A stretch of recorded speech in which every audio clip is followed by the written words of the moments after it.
What if everything you knew was wrong? The history you were taught, the science you were told to trust, the politics you see unfolding, the psychology that shapes your mind, even the theology that guides your soul. What if none of it is as simple as it seems? Every great story has secrets. Every fact has shadows. And every truth has another side waiting to be uncovered. Here, nothing is sacred. Nothing is off-limit. We dive into conspiracies, hidden histories, and unanswered questions that most people are too afraid to ask. I'll present the theory. You will decide. Argue it, break it, expand it, or prove it wrong. Because theories don't live in silence. They thrive in debate. Welcome to Let's Theorize. Let's theorize. Does Israel use false flag attacks and blackmail to control America? Welcome to Let's Theorize, where we dig for answers to shield our freedom and safety. Right now, I'm haunted by the loss of Charlie Kirk, a voice I loved on his channel, whose bold ideas inspired millions. His death, leaving his two young kids fatherless, feels like a betrayal straight out of Scripture. Today we face a chilling theory. Is Israel a close U.S. ally, orchestrating false flag operations, staged attacks, blamed on others, and using blackmail to control America's policies, dragging us into wars and binding our nation? This isn't about hate. It's about survival. If true, these schemes threaten our lives, our sovereignty, and our future. We're diving into 12 urgent questions, backed by declassified documents, gripping eyewitness stories, ex-discussions, and 2025 reports from Jeffrey Epstein's blackmail to Charlie Kirk's assassination, from insurance payouts to influencer tours and journalist killings in Gaza. These questions expose a pattern we must confront to stay safe. Let's theorize to uncover the truth. Question 1. Was the Lavon Affair Israel's first false flag to control America? Cairo, 1954. A bomb tears through an American theater, meant to pin blame on Arab nationalists. Israeli agents are caught when one's bomb misfires, per declassified Israeli records on Operation Susanna. The goal? Frame Egyptians to keep Western troops in the Suez Canal zone, securing Israel's allies. U.S. aid poured in, but the truth was hushed. If Israel staged this to manipulate America's support, it's a clear false flag for control. Could this proven plot be the blueprint for gripping our nation? For our safety, why did America ignore an ally's deception? Question 2. Was the USS Liberty attack a false flag to chain America to war? June 8, 1967, off Gaza. Israeli jets bombard the USS Liberty, a U.S. Navy ship. Sailor Ernest Gallo watched 34 Americans die, 171 wounded. Israel claimed a mistake, but Lieutenant Commander David Lewis heard pilots confirm the American flag, backed by NSA intercepts. The U.S. rushed a 5-day probe, silenced survivors, and hiked aid to Israel from $13 million to $2 billion. By 1971, if Israel staged this to blame Egypt and drag America into the Six-Day War, it's a betrayal that risks our lives in endless conflicts. Could this be a false flag to control our military might? For our safety, why were survivors gagged? Question 3. Did JFK's nuclear fight spark a false flag assassination to control America? November 22, 1963, President John F. Kennedy's head snaps back in Dallas, blood-staining Dealey Plaza. Officially, Lee Harvey Oswald acted alone, but JFK was battling Israel's secret Dimona nuclear program. Declassified letters show him demanding inspections, threatening to cut aid in a May 18, 1963, letter to PM David Ben-Gurion. This government's commitment to Israel could be seriously jeopardized. Ben-Gurion resigned days later. JFK's July 5th follow-up to Levi Eshkol pressed harder. Per State Department cables, a 1961 CIA report, nigh 35-61 warned, Dimona could yield 1 or 2 crude weapons. By 1965, U.S. spies tailed Israel's scientists by the means of a 1963 cable. Then JFK's killed. FBI files, cited in Final Judgment by Michael Collins Piper, tie Oswald to pro-Israel mobster Meyer Lansky and CIA's James Angleton, a Mossad liaison who buried evidence. Nurse Phyllis Hall saw a suspicious man in scrubs flee JFK's hospital unreported. Secret Service agent Paul Landis in his 2023 memoir, found a pristine bullet in JFK's limo, debunking the single-shooter story. Under Lyndon Johnson, inspections stopped. Israel's nukes, now 80 to 400 warheads, grew, and U.S. aid soared. If Israel orchestrated JFK's death as a false flag to protect, Dimona, and control U.S. policy, it's a scheme that stole our independence. Could this assassination be how they first locked us in? For our safety, why did nuclear oversight vanish? Question 4. Was the King David Hotel bombing a false flag to manipulate America? Jerusalem, July 22, 1946. The King David Hotel. Britain's Palestine HQ explodes, killing 91. Zionist Irgun, led by future PM Menachem Begin, disguised attackers as Arabs, per British officer John Shaw, sparking anti-Palestinian riots. This painted Zionists as victims, speeding Britain's exit and Israel's 1948 founding, with U.S. recognition in minutes. If Israel staged this to sway global sympathy and lock in America's support, it's a false flag for early control. Could this have hooked America from the start? For our safety, why frame Palestinians to shape our policies? Question 5. Was the Beirut barracks bombing a false flag to bind America? In 1982, President Ronald Reagan slammed Israel's Lebanon invasion, halting F-16s after the Sabra and Shatila massacres. October 23, 1983, A. Truck bomb kills 241 men. U.S. Marines in Beirut, America's worst loss since World War II, officially Hezbollah. But CIA analyst Robert Baer heard from survivor Sergeant Charles light that Israeli intelligence may have known. By 1985, U.S. aid to Israel hit $3 billion and Reagan backed off. If Israel allowed or staged this to punish dissent and secure America's loyalty, it's a false flag costing American lives. Could this have tightened Israel's grip on us? For our safety, why the policy reversal? Question 6. Was 9/11 a false flag to trap America in Israel's wars? September 11, 2001. 2977 Americans die. Towers fall. Al-Qaeda's blamed. Larry Silverstein leased the World Trade Center. On July 24, 2001, securing a $3.55 billion insurance policy for terrorism, winning $4.55 billion after claiming 2 planes were separate events. 5 Israelis, tied to Mossad by FBI reports, were caught filming and celebrating, then deported quietly. Benjamin Netanyahu, in 2002 congressional testimony, pushed Iraq's invasion, claiming Saddam's WMDs threatened a nuclear crisis. No WMDs were found, yet the $8 trillion wars crushed Israel's rivals. If Israel shaped 9/11's narrative to drag America into Middle East wars, it's a false flag that bled us dry. Could this have locked us into Israel's agenda? For our safety, why the payout and hushed deportations? Until you actually look into the history and the decades of statements and lies that have been uttered by Benjamin Netanyahu, the current prime minister of Israel. So let's get into that. Israel's current prime minister, Benjamin Netanyahu, has been pressuring the United States to fight its wars in the Middle East for decades. Okay, so in every instance that I'm going to show you, he lies and fearmongers about Israel's enemies allegedly developing nuclear bombs or having weapons of mass destruction. And if you're wondering where the Bush administration got that idea, who planted the seed that Iraq had weapons of mass destruction, look no further than Netanyahu, who as early as December of 1990 was already spreading lies about the threat of these Middle Eastern countries. So here he is, this is December of 1990 on the Today Show. Let's hear what he had to say. I think I've stated our policy, and I think it's very much your policy. That is, the question is really, how do we ensure that these weapons of destruction, these missiles, these chemical weapons, the nuclear program that is fast accelerating in Iraq, that these do not pose a threat in the aftermath of the crisis, assuming it gets out of Kuwait. This is an issue for the entire international community.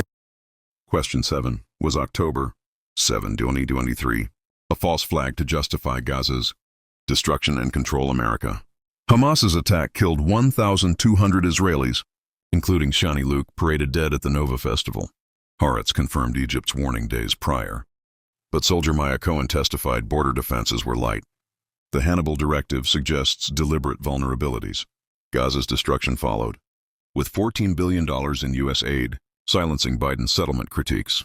If Israel allowed this to play victim and secure America's support, it's a false flag risking lives to control us. Could this have deepened our entanglement? For our safety, why ignore Egypt's warning? Question 8 is a 2025 false flag against Iran. Plan to enslave America? In 2025, Iran claimed it stopped a Mossad plot to stage U.S. attacks, framing Iranian sleeper cells. Per Tehran Times, defector Reza Amiri detailed fake IDs, echoing 2012's foiled Mossad ops in India. Israel's record of targeting Iran's scientists is fact. If Israel is planning a false flag to spark war and bind America to its fight, it's a scheme that could cost countless lives. Could this be another move to control our military? For our safety, why do these accusations persist? Question 9 was Charlie Kirk's Assassination a false flag to silence, dissent and control America. Charlie Kirk's voice was a beacon. I tuned into his channel weekly, inspired by his fearless debates and passion for freedom at Turning Point USA. On September 10, 2025, he was killed by a single, precise sniper shot to the neck at Utah Valley University, leaving his 2 young kids, a 3-year-old daughter and 1-year-old son, fatherless. Unlike chaotic mass shootings, this was one clean shot from a rooftop 200 yards away. From Utah police reports, police claim they caught the shooter, Tyler Robinson, 22, from Utah, but the investigation is a mess, screaming cover-up.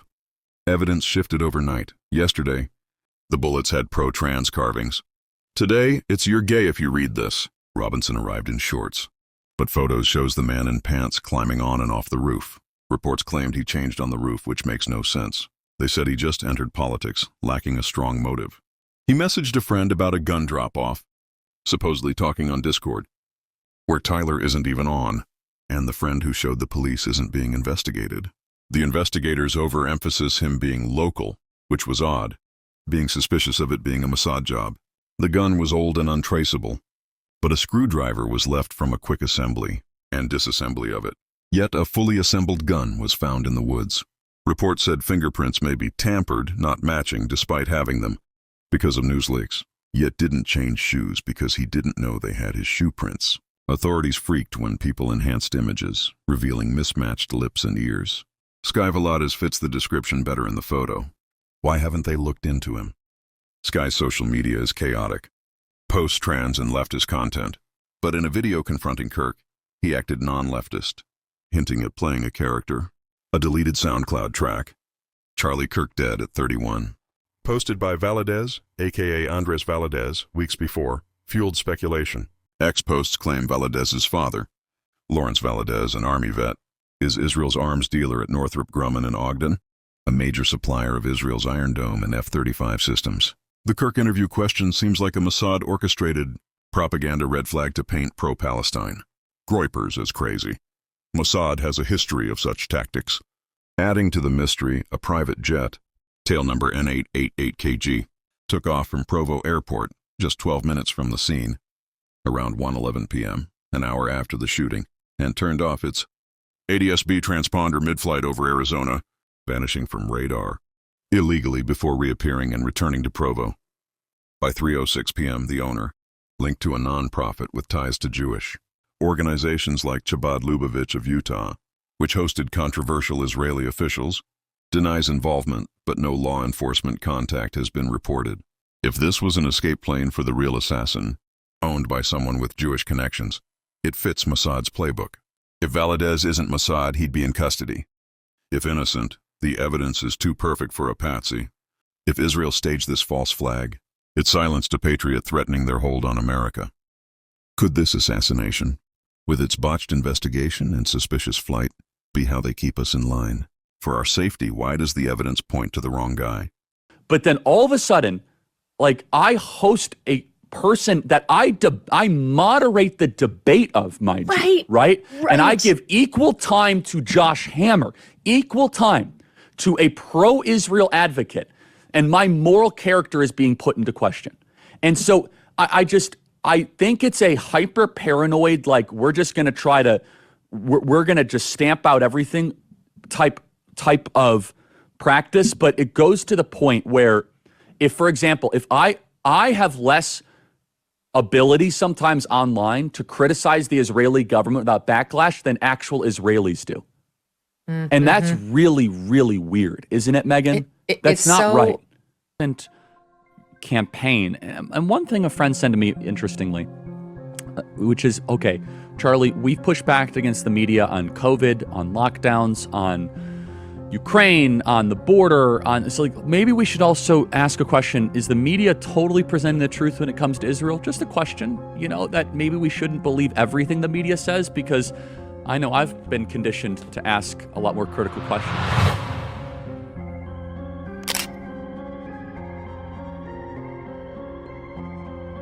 Over the last 10 years. Question 10, was Epstein's blackmail a Mossad tool to control America's leaders? Jeffrey Epstein's homes were blackmail hubs. FBI raids found cameras, disks labeled young name plus surname, and hard drives. Framed photos of Bill Clinton, who went on 26 jet flights, and pictures of Bush in his mansion, and a deep mysterious friendship with Donald Trump, and a deep government cover-up, where they will not release the files. Survivor Virginia Giuffre described filmed setups. Ex-Israeli spy Ari Ben-Menashe says Epstein and Ghislaine Maxwell, tied to Mossad via her father Robert, ran a honey trap for Israel to control U.S. elites. Epstein's 2019 suicide with broken cameras and absent guards screams cover-up. If this was a blackmail operation to bind America's leaders, it's a scheme threatening our sovereignty. Could this be how Israel controls our policies and why? Charlie Kirk assassination. Investigation is such a mess. Is the U.S. government covering for Mossad so they don't leak these files? Why are they so secret? What are they hiding? Question 11. Are Israel's influencer tours a ploy to control America's minds? In 2025, Israel's foreign ministry spent $86,000 on 16 MAGA influencers, each with millions of followers, for all expenses paid trips to Israel per Haaretz. Israel 365 took them to the Western Wall and October, 7 sites to counter declining U.S. youth support. Gallup, 38% of 18 to 34 years olds back Israel, down from 64% in 2001.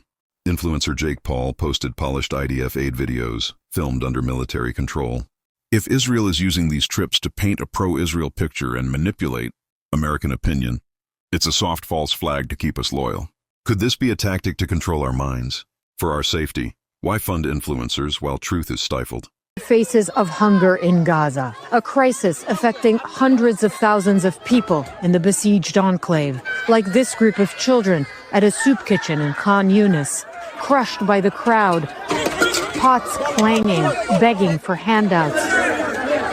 "I can't breathe," says this girl as she's pushed against a metal barrier. Others cry in pain, their bodies squeezed by the sea of human misery all around. Arms lifted in the air. A girl is pulled out, losing a shoe on the way up. A United Nations assessment in October concluded that 1.8 million people in Gaza are experiencing, quote, extremely critical levels of hunger. Our team follows Samah back to her tent. She empties the little rice she managed to secure onto a plate. They tell us this will be all the family has to eat today. Her husband, Issam, displaced from Rafah, says he feels helpless. "I can't feed them. I can't get them water," he says. "I prefer death to this."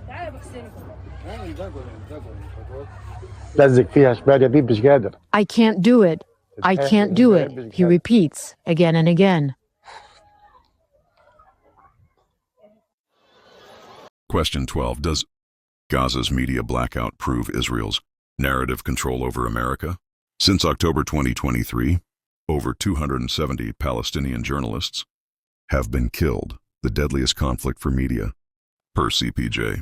In August 2025, IDF strikes killed 6 Al Jazeera staff near Al-Shifa Hospital and 5 Reuters contractors at Nasser Hospital, with Israel alleging Hamas ties but offering no proof. UN reports call it a violation of law. Foreign journalists are barred from Gaza, limited to IDF-escorted embeds with censored footage, per FPA petitions. Local reporter Amal Hassan described dodging drones while starving. If Israel is killing journalists and blocking access to suppress truth, it's a false flag-style tactic to ensure America's blind support. Could this blackout be how they control our perception? For our safety, why allow influencers but silence independent voices? Could the same threat that silences Gaza voices be the same threat that silenced Charlie? It is the same tactics. Yeah, so Israel's confirmed that it was a direct assassination on Anas al-Sharif. Now, Anas al-Sharif is one of the most prominent Arabic broadcasters within Gaza City. He has led the coverage for Al Jazeera Arabic since the start of this war. Not only was Anas al-Sharif killed by Israel, 4 of his colleagues were as well, including another correspondent and 3 camera operators. They were all inside a tent just outside Al-Shifa Hospital in Gaza City when that tent was bombed by Israel. So now the entire Al Jazeera Arabic team in Gaza City has been killed in just the last few hours by Israel. He was on the ground, walking among the people, going to hospitals, and they killed him, in his tent with other journalists. This is a criminal act by Israel, and Israel is continuing to do that. And it's very risky for journalists. It's extremely risky. And I just spoke to a journalist yesterday in Gaza, and she received calls from the Israeli army asking him to stop reporting. And I asked her, will you stop reporting? She said no. She will continue her work. The thing is, what Israel is doing again is fighting this Palestinian narrative, fighting very strongly by killing the journalists, scaring the hell out of them.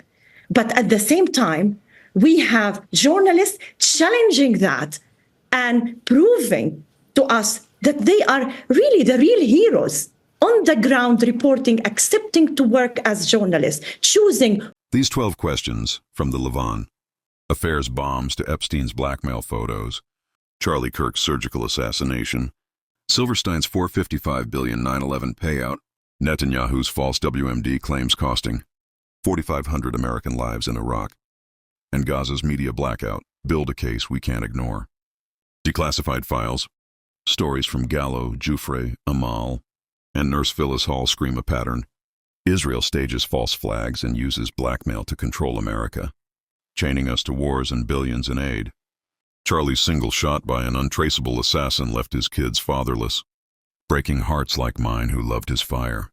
The botched investigation, with tampered evidence, a questionable suspect, Sky Valadez's Mossad-like contradictions, and the suspicious Jewish-linked jet vanishing mid-flight points to a setup. JFK's fight for truth on Dimona ended in his blood, with buried evidence pointing to betrayal.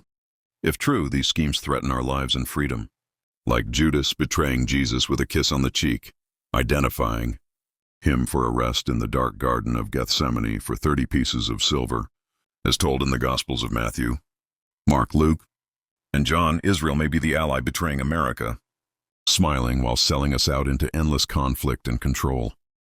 We need these answers to stop the killings, break the chains, and protect our nation. Let's theorize, chase truth to keep us safe. Comment your take, like, subscribe, and share to end this cycle. The truth awaits. See you next time.